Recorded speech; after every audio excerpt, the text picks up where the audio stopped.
आज हम बात करेंगे एथिग्लो क्रीम के इस्तेमाल पर, जो कि मेडिकेटेड फार्मूलेशन के तहत ही तैयार की गई है। ये स्किन व्हाइटनिंग के लिए कितनी इफेक्टिव है और छाइयों से मुतासरा स्किन पर इसके रिजल्ट कैसे मिलते हैं, आज हम आपको इसके इस्तेमाल पर मुकम्मल आगाही देंगे। और साथ ही चैनल को जरूर सब्सक्राइब कीजिएगा ताकि आपको मेडिसिन का सही इस्तेमाल और बीमारियों से मुताल्लिक बर वक्त आगाही मिलती रहे। एथिग्लो क्रीम 30 ग्राम की ट्यूब पैकिंग में होती है और इसे डेलीजेंस फार्मास्यूटिकल तैयार करती है। इस वक्त ये आपको 1200 रुपए में किसी भी फार्मेसी या इनकी वेबसाइट से ऑनलाइन बाय कर सकते हैं। सबसे पहले बात करते हैं इस क्रीम में शामिल अज़ा और इनके फंक्शन की। वैसे तो ये क्रीम बहुत सारी अज़ा का मरकब है, लेकिन इसके चंद एक अहम यानी मेन एक्टिव अज़ा की बात करें तो इसमें शामिल सोडियम अस्कॉर्बाइल फॉस्फेट यानी विटामिन सी। ये विटामिन सी की एक फॉर्म है। विटामिन सी स्किन व्हाइटनिंग के लिए दुनिया भर में सबसे ज्यादा इस्तेमाल होने वाला एजेंट है और ब्यूटी प्रोडक्शन में भी इसका बहुत ज्यादा इस्तेमाल किया जाता है। ये एंटीऑक्सीडेंट से भरपूर होता है, स्किन में कोलेजन की प्रोडक्शन को बूस्ट करता है, स्किन को खूबसूरत और जमा बनाता है, डार्क स्पॉट पिगमेंटेशन को लाइट करने में मदद करता है। इसके अलावा इसका एक और अहम अज्जा ग्लूटाथायोन, ये भी एंटीऑक्सीडेंट से भरपूर होता है। ये क्रीम, सिरप, टैबलेट और इंजेक्शन फॉर्म में इस्तेमाल करवाया जाता है। आजकल एक्टर और एक्ट्रेस इसका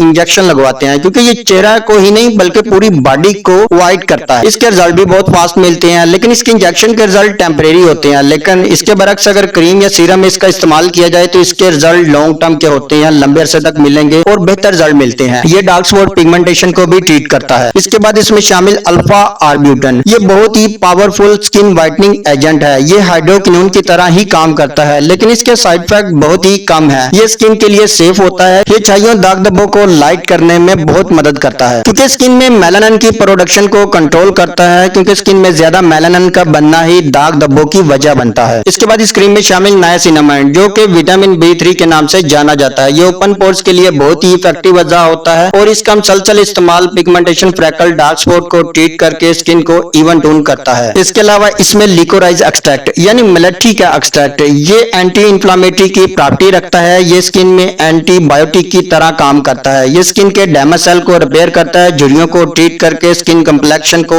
इवन टोन करता है। इसके अलावा एलोवेरा का एक्सट्रैक्ट, एलोवेरा स्किन में कोलेजन की प्रोडक्शन को बढ़ाकर स्किन की इलास्टिसिटी को बढ़ाता है, स्किन में नमी के तनासब को बहाल करने में मदद करता है। लेकिन इन अज़ा का तनासब यानी किस परसेंटेज से ये इस क्रीम में शामिल किए गए हैं ये नहीं बताया। और कोई शक नहीं कि इस क्रीम के रिजल्ट इंतहाई अमेजिंग है। स्किन टोन बेहतर होगी, साथ में स्किन में चमक और ग्लो भी आएगी। यानी एक माह मुसलसल इस्तेमाल के बाद skin tone day by day improve होती जाएगी और ऐसी छाइयां, दाग धब्बे जो 3-4 माह पहले ही हुए हों यानी न्यूली पिगमेंटेशन में इसके 3 से 4 माह के बाद ठीक हो जाएंगी। लेकिन पुरानी छाइयां, दाग धब्बे जो सालों पुराने हैं वो 3 से 4 माह इसके मुसलसल इस्तेमाल के बाद किसी हद तक लाइट हुए। यानी पुरानी पिगमेंटेशन पर 3 से 4 माह मुसलसल इस्तेमाल तक ये किसी हद तक लाइट हुई, यानी मुकम्मल तौर पर खत्म नहीं हुई। हाँ, अगर आप इस क्रीम से पुरानी पिगमेंटेशन को ट्रीट करना चाहते हैं तो फिर इसके साथ आपको किसी मल्टीविटामिन लाइक बेसिफोल या कोर्सी के साशे रोजाना नाश्ते के बाद लें तो फिर देखिएगा इस क्रीम के आपको काफी बेहतर रिजल्ट मिलेंगे। यानी आपने सिर्फ चेहरे पर अप्लाई क्रीम करनी है और साथ में सप्लीमेंट यूज करना है। अगर इसके तरीके इस्तेमाल की बात करें तो रात को चेहरे को वॉश करें, फिर क्रीम अप्लाई करके स्किन में जज़ब कर दें। और आपके जहन में कोई सवाल हो तो आप कमेंट सेक्शन में हमसे पूछ सकते हैं।